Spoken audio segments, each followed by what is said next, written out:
This is study one of our letter to the Philippians, and I'm going to give you some questions to work through. We're going to be reading Philippians chapter 1, verse 1 to 8 today. So I encourage you to pause and read that. So Philippians chapter 1, verse 1 to 8, go and read that. Verse 1 to 2 is a greeting, and verse 3 to verse 8 is Paul basically giving thanks for the Philippians.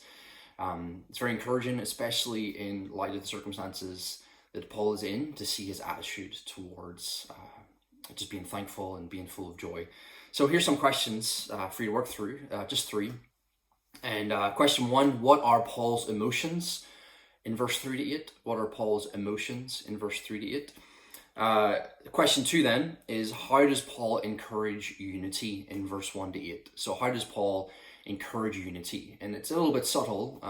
He's not commanding it, or he's not saying be united, but it is going to be a theme in this letter. And here in verse 1 to 8, he actually does encourage it. So that's the question. How does Paul encourage unity in verse 1 to 8?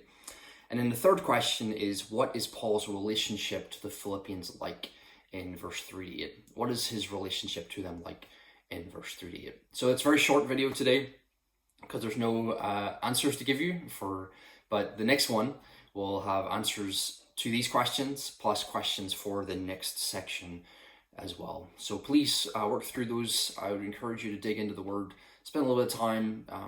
Some of the answers are more obvious than others, but the more you dig down into the passages, I promise the more fruitful that will be. So God bless. Verse 1 to 8.